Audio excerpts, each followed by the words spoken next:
Kami dari kelompok 7 akan membawakan materi prosedur sita dan eksekusi. Saya sendiri Muhammad Zuhri Gofranoto, kemudian dilanjut Helma Tempu Alifianti, yang ketiga Fakhreji Aditya Putra Alwi, dan yang keempat Asta Dirga Rabjani Jafarudin. Baik, alur materi yang akan kita sampaikan mengenai sita dan eksekusi. Yang pertama adalah pengertian sita, kedua tujuan sita, yang ketiga tahapan sita yang terdiri dari 3 tahapan, yakni persiapan sebelum melaksanakan sita, pelaksanaan sita, setelah pelaksanaan sita, yang keempat adalah pengertian eksekusi, kemudian yang kelima adalah tahapan pelaksanaan eksekusi real yang terdiri dari 3 tahap: persiapan sebelum pelaksanaan eksekusi, pelaksanaan eksekusi real, kemudian yang keenam pelaksanaan eksekusi pembayaran uang, dan yang ketujuh pelaksanaan lelang eksekusi. A. Pengertian sita dan eksekusi. Sita adalah tindakan menempatkan harta kekayaan tergugat dalam kurung harta sengketa secara paksa berada dalam penjagaan yang dilakukan secara resmi berdasarkan perintah pengadilan atau hakim. Sedangkan eksekusi merupakan tindakan menjalankan putusan pengadilan yang telah berkekuatan tetap dalam kurung DHT secara paksa dan resmi berdasarkan perintah ketua pengadilan. Oleh karena tergugat tidak bersedia menjalankan putusan pengadilan secara sukarela. Yang B. Tujuan sita. 1. Agar penggugat tidak ilusioner.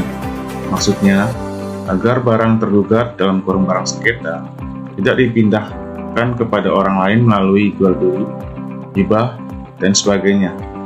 Juga agar tidak dibebani dengan sewa menyewa atau diagunkan kepada pihak ketiga.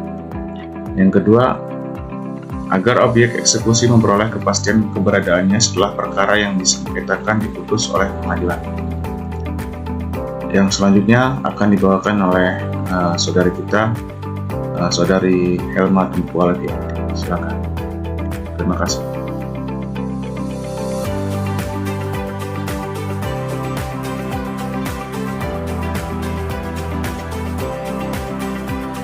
Baik, tahapan pelaksanaan sita.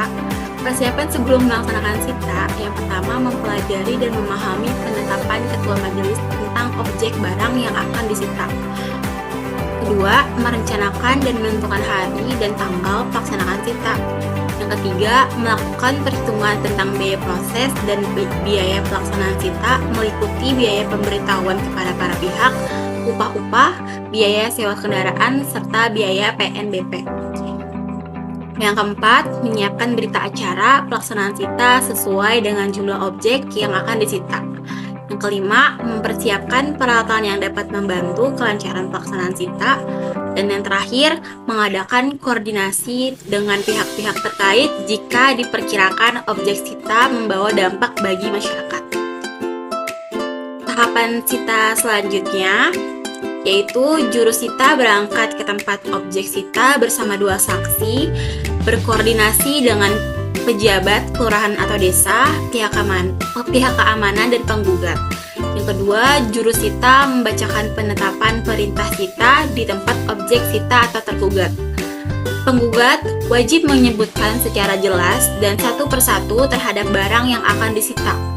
Juru sita meneliti dengan sesama terhadap barang-barang yang menjadi objek sita, dicocokkan satu persatu jenis dan bentuk barang yang tertulis dalam penetapan sita dan keadaan barang senyatanya.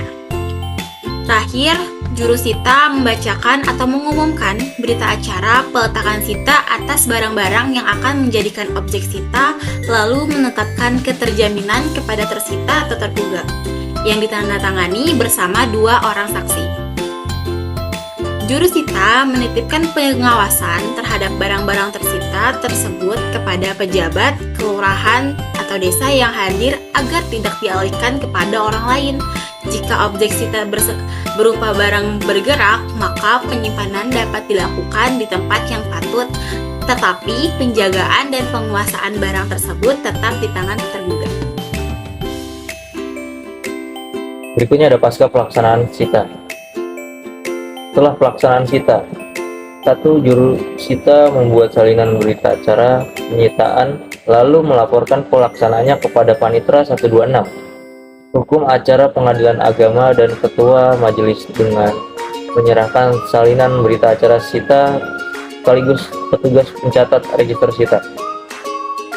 Kedua, jurusita mendaftarkan salinan berita acara sita kepada kepolisian setempat dengan barang sita berupa motor atau Badan Pertanahan Nasional setempat dengan barang sita berupa tanah bersertifikat atau kelurahan desa tempat dengan objek tanah yang belum bersertifikat. Pendaftaran salinan berita acara tersebut menyebut hari, tanggal, jam, dan tahun. Akhir, jurusita memerintahkan pejabat penerima pendaftaran untuk melakukan pengumuman sita agar diketahui umum dan pihak ketiga.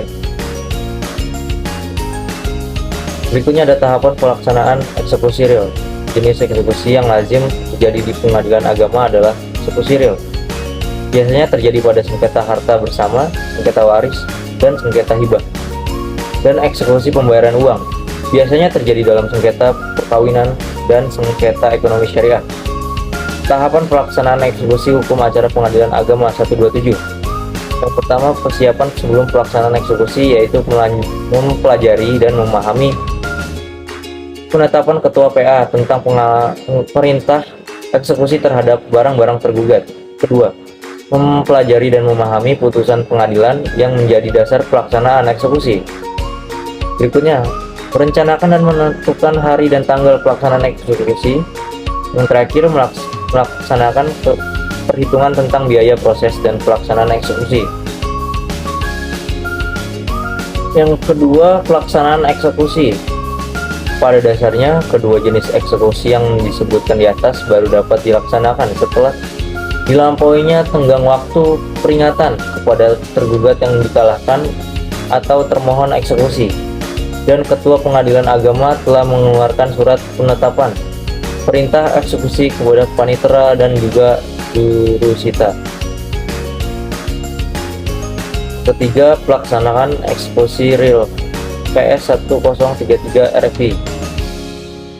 Pertama, jurusita berangkat bersama rombongan dan 2 orang saksi menuju tempat objek eksekusi, menunggu kehadiran pejabat dan terkait, kemudian satuan keamanan. Baiklah, di sini saya akan menjelaskan mengenai tahapan pelaksanaan eksekusi terkait pelaksanaan eksekusi. 2. Jurusita membacakan surat penetapan perintah eksekusi. Yang ketiga, jurusita membuat berita acara pelaksanaan eksekusi dengan menyebut secara rinci dan jelas terhadap barang-barang yang dieksekusi, meliputi jenis, bentuk, letak, batas-batas, dan ukurannya. Yang keempat, jurusita menandatangani berita acara pelaksanaan eksekusi tersebut dan 2 orang saksi. Yang kelima, jurusita menyerahkan barang-barang tereksekusi pada pemohon eksekusi. Dan yang terakhir, jurusita membuat salinan berita acara eksekusi sebanyak rangkap disampaikan pada ketua PA sebagai laporan kepada pemohon dan termohon eksekusi pada petugas register eksekusi dan arsip. Selanjutnya, pelaksanaan eksekusi pembayaran utang. Yang pertama, ketua PA membuat penetapan perintah peringatan atau enmening pada tergugat yang dikalahkan atau termohon eksekusi agar melaksanakan putusan. Kedua, jurusita memanggil pemohon eksekusi dan termohon eksekusi untuk menghadiri sidang atau insidentil enmening hukum acara pengadilan agama.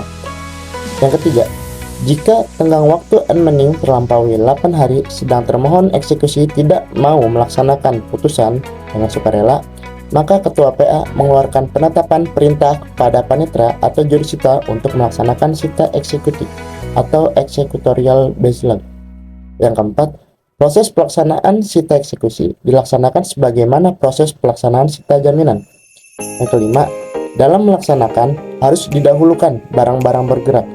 Sekiranya tidak mencukupi putusan, maka sita eksekusi dilakukan terhadap barang tidak bergerak.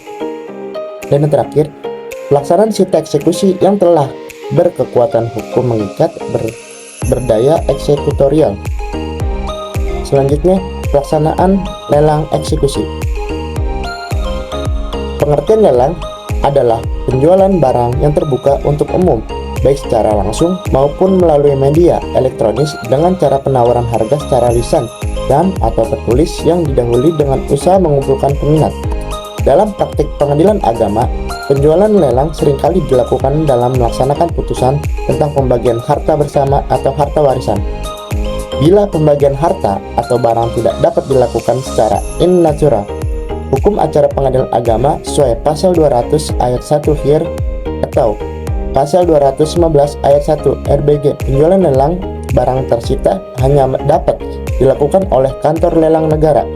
Menurut pasal 1 ayat 4 Kep Menko No 45/KMK 01/2002, kantor lelang adalah kantor pelayanan piutang dan lelang negara atau KP2LN. Dalam melaksanakan lelang eksekusi, ketua PA selaku penjual mengajukan permohonan pada KP2LN. Selanjutnya, persyaratan yang harus dipenuhi sebagai persiapan lelang eksekusi. Yang pertama, salinan atau kopi putusan PA. Yang kedua, salinan atau kopi penetapan en-mening. Yang ketiga, salinan atau kopi penetapan sita. Yang keempat, salinan atau kopi berita acara pelaksanaan sita. Yang kelima, salinan atau kopi perincian hutang yang dipenuhi oleh termohon eksekusi. Yang keenam, salinan atau kopi pemberitahuan lelang pada termohon eksekusi. Dan yang terakhir, kopi bukti kepemilikan tidak dikuasai. Harus ada pernyataan tertulis dari penjual bahwa barang-barang tersebut tidak disertai dengan bukti-bukti kepemilikan dengan alasan